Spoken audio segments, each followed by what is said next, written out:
Assalamualaikum warahmatullahi wabarakatuh. Halo teman-teman, kami dari kelompok 4. Di sini kami akan mempresentasikan hasil kerja kelompok kami mengenai pengelolaan sarana pendidikan. Di sini saya izin memperkenalkan diri. Nama saya Syakura Salma, NIM 1904332. Izin memperkenalkan diri, nama saya Devina Junia Ruhyat, NIM 1904933. Nama saya Intan Cahaya Anggraini, NIM 1903858. Nama saya Maira Puspitarani, NIM 1904029. Dan teman saya. Nama saya Neng Maskulkah, NIM 1900471. Selamat menyaksikan. Halo teman-teman, jadi nama saya Maira Puspitarani akan menjelaskan mengenai pengertian pengelolaan sarana dan pengelolaan sarana. Menurut Nugroho, pengelolaan itu biasanya kata istilahnya dipakai dalam ilmu manajemen yang secara etimologi artinya berasal dari kata kelola atau to manage yang berhubungan dengan proses mengurus atau menangani sesuatu untuk suatu tujuan. Jadi, pengelolaan adalah ilmu manajemen yang berhubungan dengan proses mengurus atau menangani sesuatu untuk mencapai suatu tujuan tertentu. Nah, yang kedua adalah sarana. Sarana itu adalah fasilitas. Jadi, sarana adalah fasilitas yang digunakan untuk menunjang kegiatan belajar mengajar agar kegiatan belajar mengajar itu berjalan dengan lancar, efektif, efisien. Nah, jadi setelah dua pengertian tadi bisa kita simpulkan bahwa pengelolaan sarana adalah kegiatan atau proses mengurus dan menangani sesuatu dalam sarana atau fasilitas yang dibutuhkan dalam kegiatan belajar mengajar gitu. Jadi pengelolaan sarana itu adalah yang mengelolanya gitu, yang mengelola atau yang mengurus si fasilitas tersebut akan digunakan di mana gitu, yang pokoknya yang dibutuhkan oleh sekolah tersebut, seperti itu. Nah teman-teman, selanjutnya saya akan menjelaskan tentang implementasi pengelolaan sarana. Bisa seperti yang bisa kalian lihat di PPT, bahwa pengelolaan sarana ini bisa menjadi sarana yang memfasilitasi outdoor ataupun indoor. Kalaupun outdoor itu seperti kayak serodotan, prosotan, permainan-permainan anak. Terus juga kalau misalkan indoor seperti meja, kursi, rak buku. Nah, itu termasuk fasilitas atau sarana yang dipersiapkan untuk pembelajaran di sekolah tersebut tuh menjadi lebih efektif, teratur, efisien, seperti itu. Jadi anak-anak yang belajar di sana merasa nyaman dan merasa kebutuhannya bisa tercukupi, seperti itu, dan juga membuat suasana belajar lebih menyenangkan. Bisa teman-teman lihat sendiri ya, itu di PPT, seperti itu contoh implementasinya. Assalamualaikum warahmatullahi wabarakatuh. Nama saya Syakura Salma, NIM 1904332. Di sini saya akan menjelaskan mengenai sarana pendidikan. Yang pertama, yaitu memudahkan guru agar tidak hanya guru itu menyampaikan materi secara lisan, tetapi juga dengan tulis dan alat peragaan sesuai dengan sarana yang telah disiapkan oleh pihak sekolah. Yang kedua yaitu mendukung kinerja guru sehingga pembelajaran dapat berlangsung dengan menarik. Yang ketiga yaitu memudahkan guru dalam melaksanakan tugasnya sebagai tenaga kependidikan. Yang keempat, peserta didik akan lebih terbantu dengan dukungan sarana pembelajaran, karena tidak semua peserta didik mempunyai tingkat kecerdasan yang bagus, sehingga penggunaan sarana pembelajaran akan sangat penting bagi peserta didik, khususnya akan membantu peserta didik yang memiliki kelemahan dalam mengikuti kegiatan pembelajaran. Yang kelima yaitu membuat kegiatan pembelajaran lebih variatif, menarik, dan bermakna. Dan yang keenam, mengeksplorasi sebagai bentuk penuangan kreativitas peserta didik dan inovasi yang dapat meningkatkan prestasi siswa itu tersendiri. Terima kasih.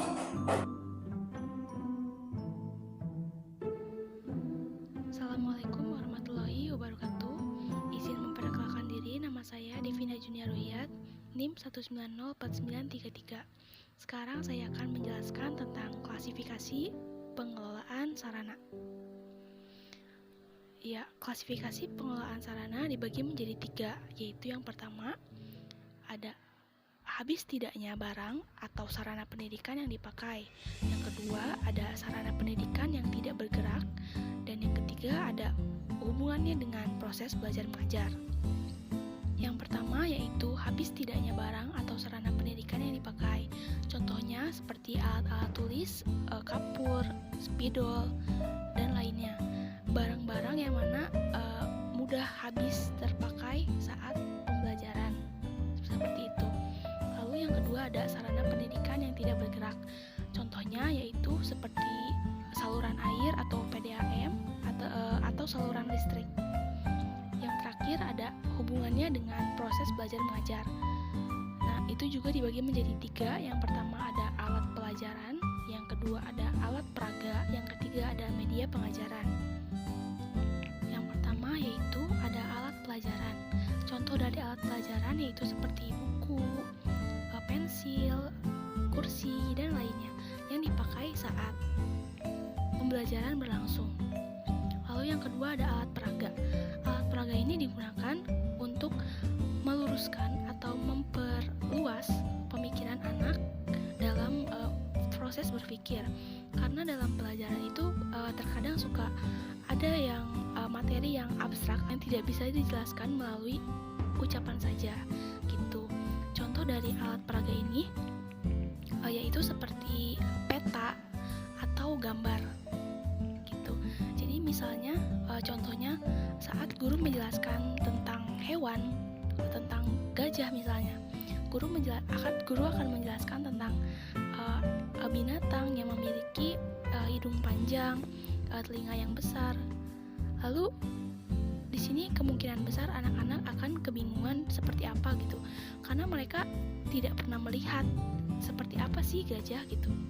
Nah, disinilah peran dari alat peraga itu digunakan gitu.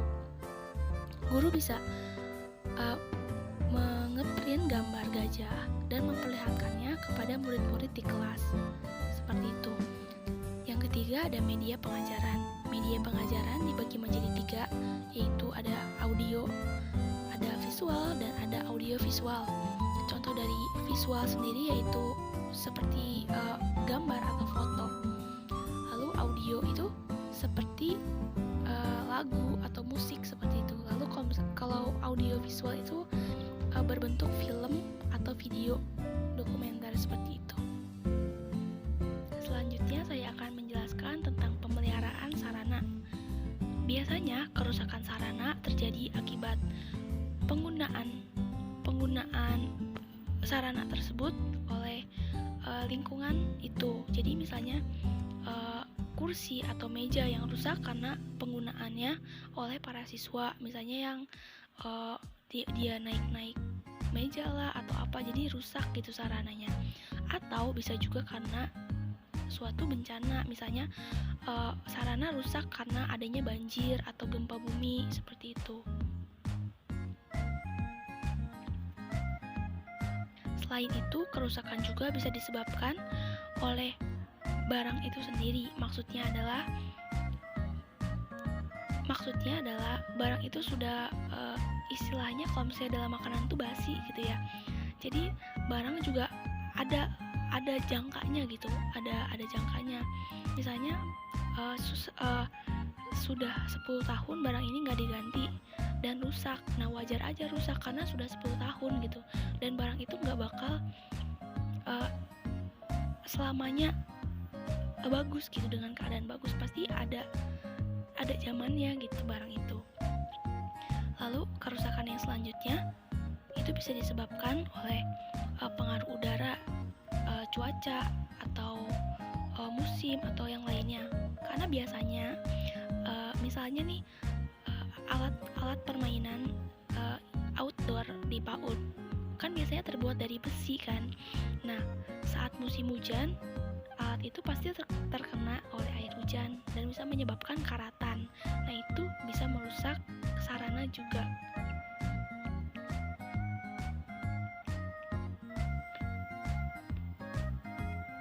Lalu kerusakan yang selanjutnya yaitu akibat salah pemeliharaan.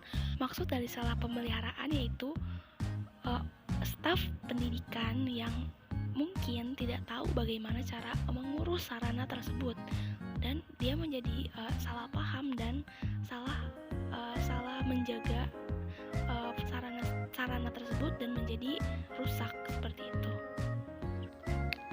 Lalu bagaimana cara memelihara sarana tersebut? Nah, bisa kita lihat sendiri dari yang sudah saya jelaskan tadi tentang kerusakan-kerusakan apa dan apa penyebab sarana tersebut rusak. Kita bisa melihat gitu, kita bisa berkaca dari situ. Yang pertama, kita harus menjelaskan bagaimana cara memelihara sarana tersebut kepada staf-staf yang ada di sana, staf-staf yang mengurus sarana tersebut. Lalu selain menjelaskan kepada staf-staf yang mengurus sarana tersebut, kita juga harus menjelaskan kepada murid-murid atau anak-anak yang memakai sarana tersebut. Selain itu, sebaiknya juga kita menjelaskan kepada seluruh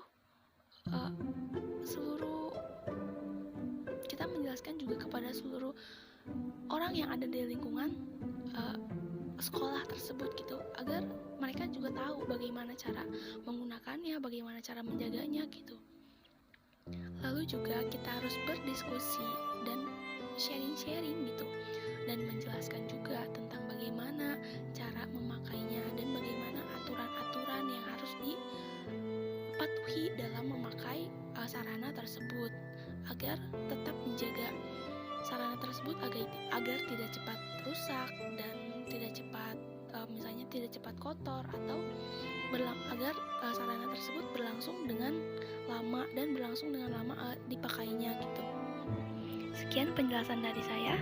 Mohon maaf jika ada kesalahan kata dan perbuatan. Lebih dan kurangnya mohon dimaafkan. Terima kasih.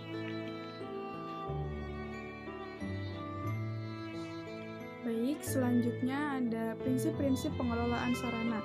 Yang pertama ada prinsip pencapaian tujuan, yaitu sarana dan prasarana pendidikan di sekolah itu harus selalu dalam kondisi siap. Contohnya, dalam manajemen perlengkapan sekolah.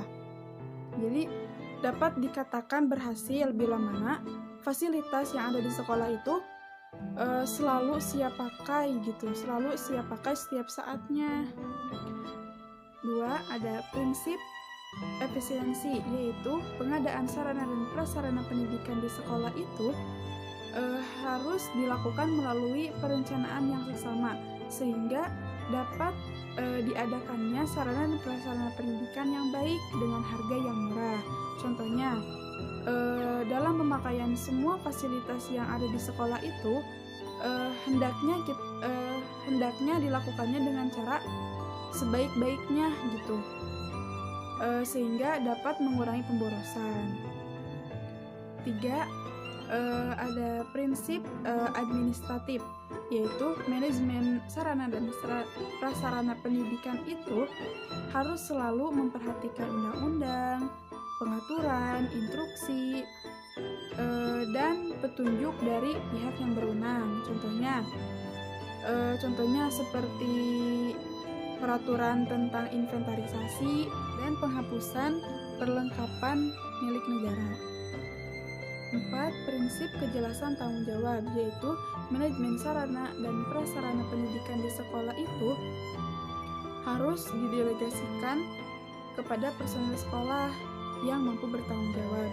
Contohnya, apabila melibatkan banyak personel sekolah dalam manajemennya, maka perlu adanya deskripsi tugas dan tanggung jawab yang jelas untuk setiap personil sekolahnya. Yang terakhir, yaitu yang kelima, ada prinsip kekohesifan, yaitu manajemen sarana dan prasarana pendidikan di sekolah itu harus direalisasikan dalam bentuk proses kerja yang sangat kompak. Contohnya, dalam berorganisasi ini, jadi antara satu orang dengan yang lainnya itu saling bekerja sama gitu, atau bekerja dengan baik, sehingga akan mendapatkan hasil yang sangat bagus. Kesimpulannya, di dalam pengelolaan sarana pendidikan di sekolah ini berkaitan erat dengan aktivitas-aktivitas perencanaan, pengadaan, penghapusan, pemeliharaan, pengendalian, dan inventarisasi sarana dan prasarana pendidikan. Kemudian, hal ini juga menunjukkan bahwa perlu adanya suatu proses dan keahlian dalam pengelolaannya. Mungkin hanya itu, kurang lebihnya mohon dimaafkan. Sekian dari saya, terima kasih. Baik, bismillahirrahmanirrahim. Assalamualaikum warahmatullahi wabarakatuh. Perkenalkan, nama saya Intan Cahya Anggraini, NIM 1903858. Di sini saya akan menjelaskan dampak positif dan negatif pengelolaan sarana. Dampak positif pengelolaan pada sarana yaitu teman-teman, ternyata pengelolaan sarana akan berdampak positif ya teman-teman bagi anak-anak juga tentunya jika pengelolaan sarana itu difasilitasi dengan baik gitu ya, memiliki fasilitas yang baik gitu. Nah, itu tentunya akan berdampak positif banget teman-teman bagi anak.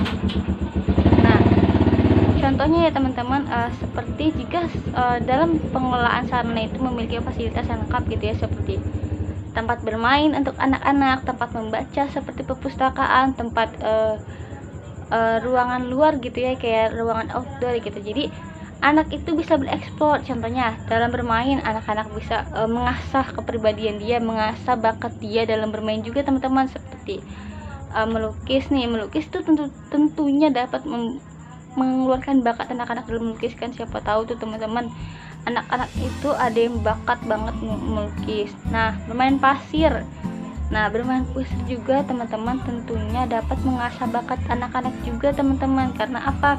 Karena dalam bermain pasir itu kayak si anak-anak kayak bisa melukis juga, bisa membentuk apa dari pasir itu. Nah, seperti itu. Nah, kita next ke lainnya seperti fasilitas perpustakaan. Nah, dalam perpustakaan itu kan tentunya identik dengan banyak-banyak buku ya. Dan buku juga kayak identik juga gitu ya dengan gudangnya ilmu. Nah, jadi teman-teman nggak diragukan lagi si anak-anak itu dapat mendapatkan wawasan yang luas gitu teman-teman, seperti itu. Nah, selain itu ruangan luar gitu, outdoor gitu ya, kayak ya teman-teman sepertinya emang anak-anak juga itu butuh ruangan luar gitu, kayak di tempat terbuka, lapangan terbuka seperti lapangan kayak tempat terbuka deh pokoknya teman-teman. Jadi si anak itu kayak bisa mengeksplor dirinya, kayak dia bisa melihat dunia luar, kayak ada tumbuhan, ada hewan luar yang di sana gitu teman-teman. Nah, itu juga dapat mengembangkan bakat dirinya gitu, mengembangkan pengetahuan dalam dirinya gitu, seperti itu teman-teman. Ya, selanjutnya dampak positif lainnya yaitu pengelolaan dapat menjadi semangat siswa untuk belajar mengasah kemampuannya dalam berbagai hal. Nah, ya teman-teman, itu juga dapat berdampak positif teman-teman, karena jika memang fasilitasnya lengkap gitu ya teman-teman, pengelolaan juga dapat dapat berdampak gitu positif pada anak-anak, karena toh tadi dari fasilitasnya sudah lengkap, tempat bermain, tempat ya membaca, tempat ruangan luar, itu tuh dapat menjadi dapat menjadi penyemangat gitu buat anak-anak dalam bereksplor dirinya, mengasah kemampuan dirinya, seperti itu teman-teman. Nah, lanjut kita ke dampak negatifnya. Pengelolaan akan berdampak negatif jika dalam sarana pengelolaan tidak baik. Nah, jadi pengelolaan itu juga akan berdampak negatif ya teman-teman jika fasilitas pengelolaan itu tidak baik. Jadi kayak misalkan kurangnya fasilitas bermain, fasilitas untuk anak-anak dalam membaca, untuk anak-anak mengetahui dunia luar gitu teman-teman. Nah, itu juga akan berdampak negatif juga teman-teman pada anak-anak. Jadi anak-anak tuh kayak seakan-akan dia monoton gitu, jadi kayak belajarnya hanya di buku aja dalam ruangan aja itu aja. Nah, itu juga akan berdampak negatif pada anak-anak, karena anak-anak tuh akan merasa belajarnya kayak monoton gitu, seperti itu teman-teman. Nah, lanjut, pengelolaan itu akan berdampak negatif jika sarana pengelolaan tidak dijalankan dengan baik dan tidak dikembangkan sebagaimana mestinya. Nah, itu juga akan berdampak negatif teman-teman bagi anak-anak. Karena apa? Karena walaupun pengelolaan sarana sudah kita susun sebaik manapun, sebaik apapun, jika tidak dijalankan dan tidak dikembangkan sebagaimana mestinya, karena akan terasa percuma gitu teman-teman. Walaupun kita udah ngerancang nih, kita harus ada gini, tapi itu tidak dijalankan sama diri kita sendiri. Dan juga bisa jadi si anaknya juga nggak mau. Nah, itu juga akan berdampak negatif pada anak-anak. Dari kitanya juga nggak dijalankan, anaknya juga akan merasa itu aja, monoton aja. Nah, walaupun seperti itu, kita harus merubah gitu teman-teman. Jadi misalkan nih si anaknya nggak mau nih kalau kita suruh ayo kita baca yuk, kita ke perpustakaan yuk, kita ke pojok baca, kita keluar yuk, kita bermain. Nah, walaupun si anak itu nggak mau, nah kita sebagai calon guru harus apa ya, kita harus kayak membujuk gitu. Kita harus gimana caranya si anak itu biar belajar tidak monoton gitu. Nah, makanya pengelolaan sarana itu memang seharusnya dan sebagai mestinya itu dijalankan dan dikembangkan dengan baik. Seperti itu teman-teman. Sekian dari saya, kurang lebihnya mohon maaf. Wassalamualaikum warahmatullahi wabarakatuh.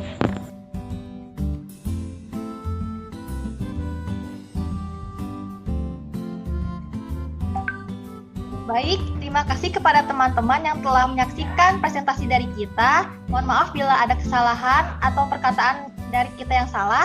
Wabillahi wa taufiq wal hidayah. Wassalamualaikum warahmatullahi wabarakatuh. Dadah. Terima kasih.